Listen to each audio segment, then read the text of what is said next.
Hello guys, எல்லாருக்கும் வணக்கம். நான் உங்க ஹரிகிரன் ஃப்ரம் அனிமி சோறு போடும் சேனல். இன்னைக்கு நம்ம பார்க்க இருக்கிறது the future diary season 1 episode 9. இந்த எபிசோட பார்க்கறதுக்கு முன்னாடி ப்ரீவியஸ் எபிசோட் பார்த்துருவாங்க, அப்பதான் இதோட கன்னிட்டி புரியும். இல்லைனா உங்களுக்கு சுத்தமா புரியாது. நம்ம சேனலை சப்ஸ்கிரைப் பண்ணாதவங்க சப்ஸ்கிரைப் பண்ணிக்கோங்க. உங்க வேல்யூபிள் கமெண்ட்ஸை கமெண்ட் செக்ஷன்ல தட்டி விடுங்க. வாங்க வீடியோக்குள்ள போலாம். இந்த எபிசோடோட ஸ்டார்டிங் சீன்ல என்னன்னு பாத்தீங்கன்னா, டென்னோட பேக் ஸ்டோரி தான் காட்டுறாங்க. அதாவது கிட்டத்தட்ட ஒரு வாரத்துக்கு முன்னாடி நம்மளோட டென் வந்து நம்ம பொண்ணு கிட்ட, அதாவது ஹினாட்டா கிட்ட ஒரு விஷயத்த சொல்லிட்டு இருக்காரு. என்னன்னு பார்த்தா, இத்தனை வருஷமா அவர் பண்ணிட்டு இருந்த தொழிலே வந்து பார்த்தா எல்லாரையும் போட்டு தள்ளுறது. அவர் ஒரு பயங்கரமான அசாசினா இருந்திருக்காரு. சோ இந்த கையால நான் நிறைய பேரை கொண்டு இருக்கேன், அதனாலதான் என் மனைவியை நான் இறந்துட்டேன். அதுக்கப்புறம் நான் இது எல்லாத்தையும் விட்டுட்டு நான் ஒரு நல்ல மனுஷனா இருக்கணும் தான் ட்ரை பண்ணிட்டு இருந்தேன். ஆனா அப்ப எதிர்பார்க்காம எனக்கு ஒரு டைரி ஒன்று வந்திருக்கு. இதை வச்சு என்னால ஃபியூச்சரை பார்க்க முடியும். சோ இதை வச்சு நான் ஃபியூச்சரை கம்ப்ளீட்டா மாத்திட்டு என்னோட ஒய்ஃபையும் நான் வந்து கொண்டு வரலாம் உயிரோட அப்படின்ற மாதிரி தான் நான் நினைச்சேன். ஆனா என்ன மாதிரி இன்னொரு 11 பேருக்கும் கொடுத்து வச்சிருக்காங்க. அதனால ஒருத்தருக்கு ஒருத்தர் கொள்றதுக்கு ட்ரை பண்ணிட்டு இருக்காங்க. யார் இந்த டைமிங் ஸ்பேஸையும் கண்ட்ரோல் பண்ண போவா அப்படின்ற நிலைமை தான் இப்ப நடந்துட்டு இருக்கு. சோ இப்ப பாத்தீங்கன்னா என்னோட லைஃபே வந்து பார்த்தா இன்செக்யூரா தான் இருக்கு, எனக்கு என்ன பண்ணுன்றது தெரியல அப்படின்ற மாதிரி அவர் பொண்ணு கிட்ட சொல்லிட்டு இருக்காரு. அப்ப ஹினாட்டா என்ன சொல்றான்னு பார்த்தா, உங்களுக்கு என்ன ஆனாலும் சரிப்பா, நான் உங்களுக்கு ப்ரொடெக்ட் பண்றேன், உங்களை நான் காப்பாத்துறேன் அப்படின்ற மாதிரி சொல்லி ரொம்ப கான்பிடண்டா பேசிட்டு இருக்கா. அப்ப அவர் என்ன பண்றாருன்னா, அந்த பொண்ணை கூட்டு வந்துட்டு ஜன்னல் பக்கத்துல இருந்து ஒரு ஆளை காட்டுறாரு. அப்ப பாத்தீங்கன்னா அங்க யார் இருக்கானா, அங்க ஆறு இருக்கான். அவன் வந்து அப்படியே ஒரு மாதிரி சைலண்டா அப்படியே நின்றுட்டு இருக்கான். அப்படியே அவங்க என்ன பண்ணிட்டு இருக்காங்க நோட் விட்டுட்டு இருக்கான். இது எல்லாத்தையுமே அவங்க அப்பா சொல்லிட்டு இருக்காரு. என்னன்னு பார்த்தா, இவன் என்ன பாத்துட்டு இருக்கான், இவனும் ஒரு டைரி யூஸரா தான் இருப்பான், நான் எங்க போனாலும் அதை கண்டுபிடிச்சு இவங்க வந்துடுறான். எனக்கு பார்த்தனா எங்க எப்படி சாவு வருன்றதே தெரியாது, நான் எப்பவுமே பயத்துல தான் இருக்கேன். எதுக்காக தெரியுமா, உனக்கு நான் ஒரு அப்பாவா இருந்து செய்ய வேண்டிய கடமை எல்லாத்தையும் செய்யணும், அதுக்காக தான் நான் இருக்கேன் அப்படின்ற மாதிரி சொல்றப்போ இந்த பொண்ணு ஒரு விஷயத்தை யோசிச்சுட்டு இருக்கா. எப்படியாவது அவனை பிடிச்சி அவன் கிட்ட அவன் போனை வாங்கிடணும், அதுதான் அவளோட பேனாவே இருக்கு. சோ அதனாலதான் நம்ம பொண்ணு வந்து டைரக்டா நம்ம பையனை கூட விட்டுட்டு அவன் என்னன்னா டைரக்டா ஹாருவோட போனை தான் கேட்கறா. அதாவது அவன் வந்து ஒரு டைரி யூசர்ன்றதுனால. சோ இந்த விஷயத்தை எல்லாத்தையுமே எக்ஸ்பிளைன் பண்ணிட்டு இருக்கும்போது என்ன ஆகுதுன்னு பாத்தீங்கன்னா, ஹாரு ஒரு விஷயத்த சொல்றான். இந்த பாருமா, டீல் இஸ் எ டீல். இப்ப நீ என்ன, என்னோட போன் உனக்கு வேணும் அவ்வளவுதானே, பரவாயில்ல நான் கொடுத்துட்றேன். ஆனா அவ்வளவு ஈஸியா கொடுக்க முடியாது, ஒரு சின்ன கேமோட விளையாடலாம். இப்ப எப்படின்னா, என் கையில ஒரு காயின் இருக்கு, இந்த காயின் எந்த கையில இருக்குன்றது நீ கண்டுபிடிச்சிட்ட அப்படின்னா, நீ கேட்கற மாதிரியே நான் என் போனை உனக்கு கொடுத்துட்றேன். ஆனா அதுக்கு நீ ஒரு பெட் வைக்கணும். இன்கேஸ் நீ தோத்துட்ட அப்படின்னா நீ வந்து யூகியோட போனை வந்து என்கிட்ட கொடுத்துடணும் அப்படின்ற மாதிரி சொல்றப்போ இவன் யோசிக்கிறா, என்னடா அவன் இவ்வளவு கான்பிடண்டா இருக்கான், யூகியோட போன் தான் இருக்குல்ல செம்ம பவர்ஃபுல், அவனால வந்து ஃபியூச்சரை வந்து எவ்ரி 1 மினிட் வந்து அது அப்படியே ட்விஸ்ட் ஆயிட்டே இருக்கும், அதை கண்டுபிடிச்சலாம் ஈஸியா, நான் தான் இல்ல ஜெயிக்க போறேன், என்ன இருந்தாலும் பாத்துக்கலாம் அப்படின்ற மாதிரி இவன் கான்பிடண்டா சொல்றான். பாத்துக்கலாம்டா அப்படின்ற மாதிரி சொல்றப்போ அது ஸ்பிரிட் அப்படின்னு சொல்லிட்டு அந்த காயினை கொடுக்குறான் அந்த பொண்ணு கிட்ட. அவன் என்ன சொல்றான்னா, நீயே ஃபர்ஸ்ட் பண்ணு காயினை, பண்ணிட்டு யார் ஜெயிக்கிறான்றதை பார்க்கலாம் அப்படின்ற மாதிரி சொல்றப்போ இந்த பொண்ணு வந்து ஆல்ரெடி போனை பார்த்துட்டா. போன்ல பாக்குறப்ப என்ன இருக்குன்னு பார்த்தா, அது ரைட் ஹேண்ட்ல தான் இருக்கணும்ன்றதான் கணக்கு ஆக்சுவலா ஃபியூச்சர்ல. சோ அதனால அவன் என்ன பண்றான்னா, அதே மாதிரியே பண்ணா அவனால கண்டுபிடிக்க முடியாது அப்படின்றத சொல்லி அவ ஒரு விஷயத்த ட்ரை பண்ணிட்டு இருக்கா. இப்போ இது எல்லாத்தையுமே வந்து பார்த்தா நம்ம பையன் சைட்ல இருந்து பாத்துட்டு இருக்கான். அதை வந்து நம்மளோட பொண்ணு யூனோ கிட்ட வந்து கண் சிமிட்டியே காட்டுறான். ரைட்டு அப்படின்ற மாதிரி சொல்றப்போ யூனோ என்ன பண்றான்னா, டைரக்டா போயிட்டு ஹாரு கிட்ட வந்து எல்லா விஷயத்தையும் சொல்லிட்டு இருக்காங்க. இப்ப ரைட் ஹேண்ட்ல தான் இருக்கு, கரெக்டா சொல்லிடு அப்படின்ற மாதிரி சொல்றப்போ ஹினாட்டா வந்து பாத்தீங்கன்னா இது எல்லாத்தையுமே தெரிஞ்சுக்கிறான். இவன் வந்து ரைட்ன்றது சிக்னல் கொடுக்குறான்ட்டு நமக்கே தெரியுது, அவளுக்கு தெரியாதா, அந்த மாதிரிதான் நிலைமை. அவன் என்ன பண்றான்னா, ரைட்ல இருந்து லெஃப்ட்டுக்கு மாத்தி வச்சுட்டா. இருந்தாலும் ஃபியூச்சர் வந்து ரைட் தானே இருக்கு, என்ன ஆனாலும் பாத்துக்கலாம் அப்படின்ற மாதிரி சொல்லி கையை காட்டுறான். இப்ப என்னன்னா, நம்ம பைபிள்ல டைரி நோண்டிட்டே இருக்கான். இது கொஞ்ச நேரம் ஆகும், எனக்கு டீடைல் தான் வரும் எல்லா மெசேஜும், நான் கொஞ்சம் யோசிச்சுதான் சொல்லுவேன் அப்படின்ற மாதிரி சொல்லி போனை நோண்டிட்டு இருக்கான். அப்படி போனை நோண்டிட்டு ஒரு விஷயத்த சொல்றான், அது லெஃப்ட் ஹேண்ட்ல தான் இருக்கு அப்படின்ற சொல்றப்போ நம்ம பைபிள்ல உடனே கன்ஃபியூஸ் ஆகிறான். டே அது ரைட் ஹேண்ட் தான்டா, நான் கூட கணிச்சு முட்டி சொன்னேன்டா, ஏன்டா ரைட்டுக்கு கூட லெஃப்ட் சொன்னேன், அடா பாவி அப்படின்ற மாதிரி நம்ம பைபிள்ல ஒரிடா இருக்கான். ஆனா ஹினாட்டாக்கு தான் தெரியும் அது லெஃப்ட் ஹேண்ட்ல தான் இருக்குன்னு சொல்லிட்டு அப்படியே எடுத்து காட்டுறா, அது லெஃப்ட் ஹேண்ட்ல தான் இருக்கு. எல்லாருமே செம்ம ஷாக்கு.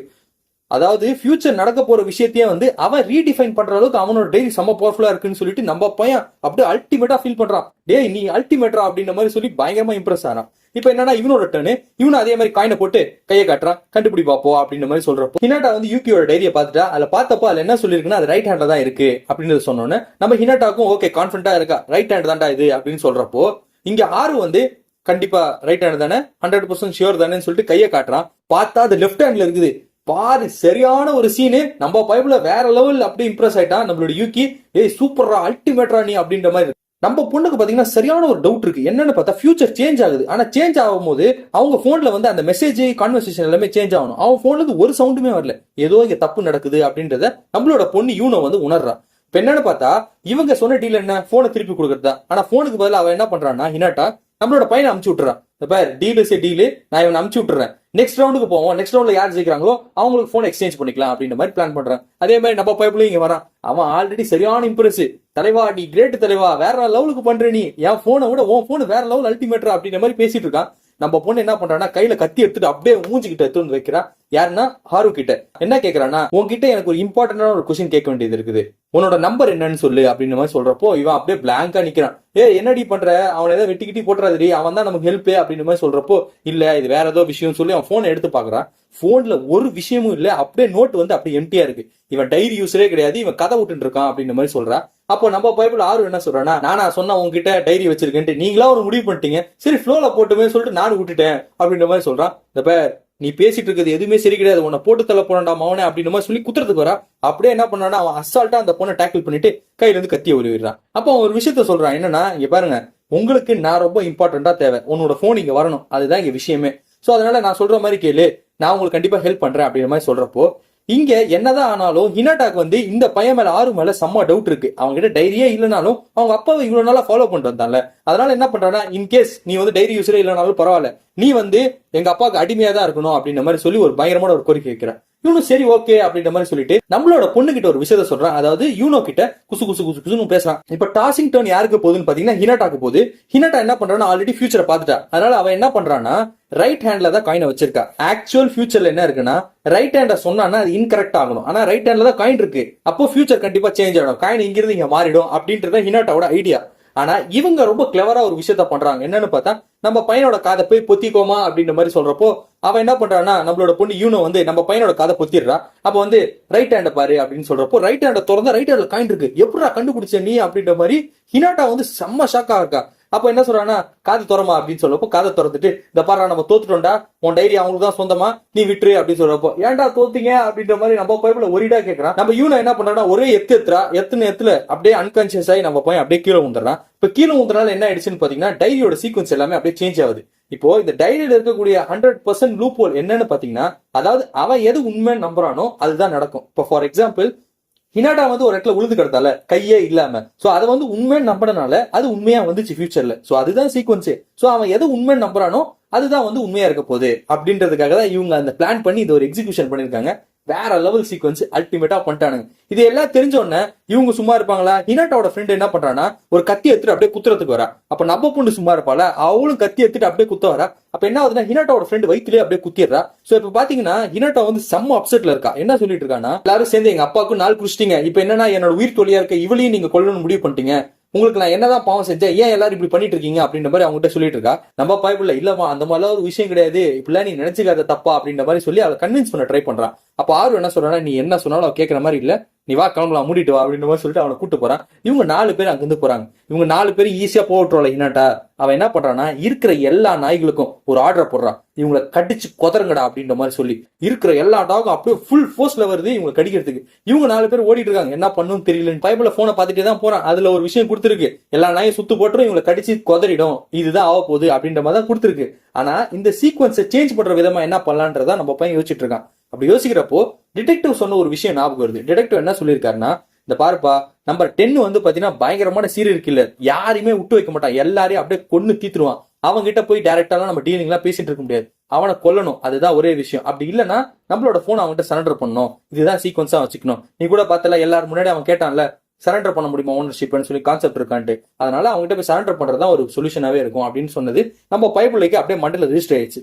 சோ அதனால அவன் என்ன பண்றானா, இங்க பாருங்கப்பா நீங்க 3 பேர் தப்பிச்சு போங்க, நான் டைரக்டா அந்த பொண்ணு கிட்ட போயிட்டு என்னோட ஓனர்ஷிப்பை நான் சரண்டர் பண்ணிடுறேன், பண்ணிட்டேன்னா நீங்க எல்லாம் தப்பிச்சிருவீங்களே அப்படின்ற மாதிரி சொல்றப்போ உடனே ஆறு ஒண்ணு சொல்றேன், ஏன்டா டே நீ இங்கிருந்து அங்க போறதுக்குள்ள எல்லா நாயும் உன்னை கடிச்சிட்டு சுத்தமா கரியெல்லாம் எலும்பாதாண்டா போய் நிப்பாங்க, நான் சொல்ற மாதிரி கேளு, நாங்க 3 பேரு டீகாய் ஆயிடுறோம், சோ எல்லா நாய்களும் எங்களை துரத்தும், நீ டைரக்டா அந்த பொண்ணை போய் பார்த்து பேசி எல்லாத்தையும் பண்ணு அப்படின்ற மாதிரி சொல்றப்போ நம்ம 3 பேர், அதாவது பாத்தீங்கன்னா ஆறு அவனோட ஃப்ரெண்டு அப்புறம் நம்ம பொண்ணு 3 பேர் அந்த சைடு ஓட ட்ரை பண்றாங்க. இங்க பாத்தீங்கன்னா நம்ம பையன் ஆப்போசிட் ரோட்ல ஓட ட்ரை பண்றான். அப்படி போறப்போ அவனுக்கு பின்னாடி ஒருத்தவங்க ஓடி வராங்க. யாருன்னு பார்த்தா நம்ம பொண்ணு யூனோ. நீ ஏன்டி என் பின்னாடியே வர, அவங்க கூட போடி, அவங்க சப்போர்ட் பண்றியா அப்படின்னு சொல்றப்போ, ஏன்டா டே நீ பாட்டு இங்க ஓடுற, ஏதோ ஒரு நாய் உனக்கு கொதறிட்டு நீ செத்துக்கிட்டு போயிட்டனா நான் என்னடா பண்றது அப்படின்ற மாதிரி பின்னாடியே வரா. பேர் தேவையில்லாம பண்ணாத, நான் இங்க போறதே ஒரு இம்பார்ட்டன்டான விஷயத்துக்காக, நீ அவங்க கூட போடி அப்படின்ற மாதிரி சொல்றான். நான் அப்படி போக முடியாதுடா, உனக்கு தேவைப்படுற ஃப்ரெண்டு நான் ஒருத்தி மட்டும்தான், இவங்க யாருமே தேவை கிடையாது, நான் சொல்றதை நீ புரிஞ்சுக்கோ அப்படின்ற மாதிரி சொல்றப்போ நம்மளோட பையன் இருக்க தாட் என்னன்னு பாத்தீங்கன்னா, இத்தனை வருஷமா வந்து பாத்தீங்கன்னா யாருமே அவன ஃப்ரெண்ட்ஸே கிடையாது, அவனை ஒரு தனியா ஏலியனா தான் பார்த்தாங்க. அதாவது ஸ்கூலுக்கு போவான், போனை நோண்டுவான், வீட்டுக்கு வருவான். இதே ஒரு ரொட்டீனா வச்சுட்டு இருந்தான். இப்பதான் அவனுக்கு ஒரு ஃப்ரெண்ட்ஸ் கிடைச்சிருக்காங்க, லைஃப் கொஞ்சம் ப்ரொலாங்கிங்கா ரொம்ப ஹாப்பியா போயிட்டு இருக்கு. ஆனா இப்ப கெடுக்கிற விதமா இவளே வந்து இந்த மாதிரி சொல்றாளே, நீ சொல்றல என்னால கேட்க முடியாது, நீ என்ன நினைச்சிட்டு இருக்க, நீ மட்டும் தான் எனக்கு ஃப்ரெண்டா இருக்கணும்னு நினைச்சிட்டு இருக்க, அந்த மாதிரி என்னால இருக்க முடியாது, எனக்கு இவங்களும் தேவை அப்படின்னு மாதிரி சொல்றப்போ இவ கத்தி எடுத்துட்டு என்ன சொல்றானா, நீ திருந்தவே மாட்டடா, உன்னை திருந்துறதுக்கு ஒரு வழிதான் இருக்கு அப்படின்னு மாதிரி சொல்லி கத்தி எடுத்து அப்படியே அவனை வெட்டுறதுக்கு வரா.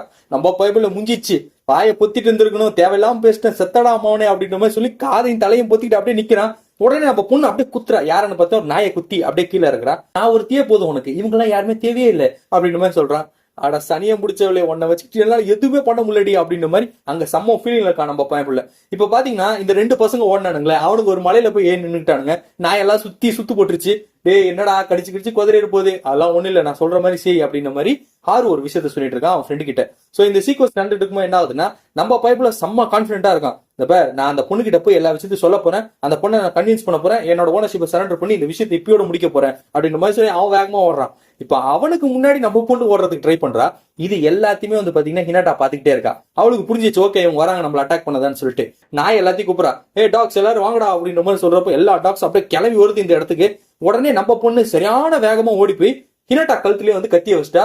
நம்மளோட பொண்ணு யூனோ அவ வச்சுட்டு என்ன சொல்றானா, இப்ப நாய்கள் எல்லாத்தையும் அங்கேயே நிக்க சொல்லு, இல்லன்னு வச்சுக்கோ கழுத்தை கரகரன்னு அறுத்துருவேன் அப்படின்ற மாதிரி சொல்றான். ஐயோ நாய்களா நில்லுங்க அப்படின்னு சொல்லிட்டு எல்லா நாய்களும் அப்படியே நின்றுச்சு.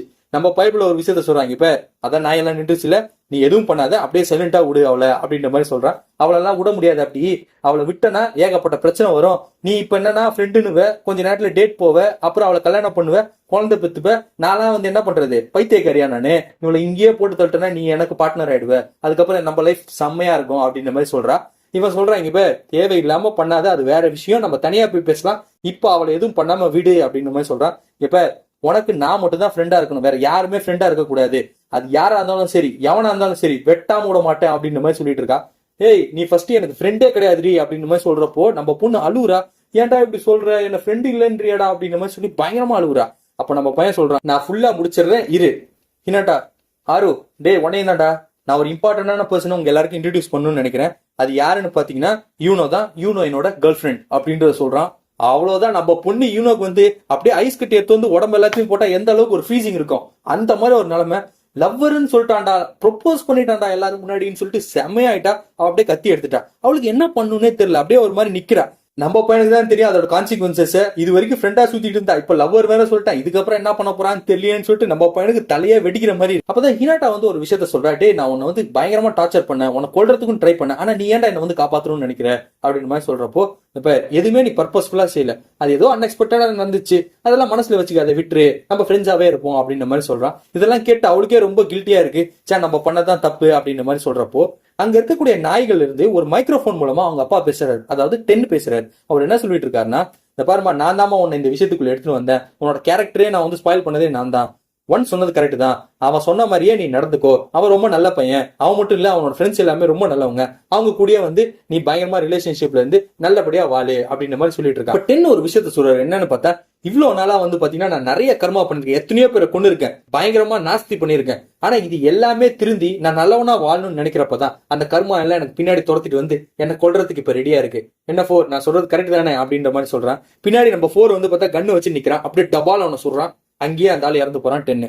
இவங்களோட டைரியில அந்த சீக்வன்ஸ் வந்துருச்சு, இந்த மாதிரி வந்து 10 இறந்து போயிட்டாருன்னு சொல்லிட்டு நம்ம பொண்ணு அப்படியே கதறி அழுகுறா. இப்ப இந்த பொண்ணுக்கு ஆல்ரெடி அடிபட்டு இருக்குல்ல ஹினாட்டாவோட ஃப்ரெண்டுக்கு, அவளை வந்து டாக்டருக்கு மெடிகேஷன் கொண்டு போகணும்னு சொல்லிட்டு அவங்க எல்லாம் பிளான் பண்ணிட்டு இருக்காங்க. இந்த சீக்வன்ஸோட இந்த எபிசோட் புரியுது. அடுத்த எபிசோடு இன்னும் இன்ட்ரெஸ்டிங்கா இருக்கு, அதை நாளைக்கு பார்க்கலாம். அண்டர் தன் பாய் from you Hariharan from anime சோறு சேனல். தேங்க்யூ.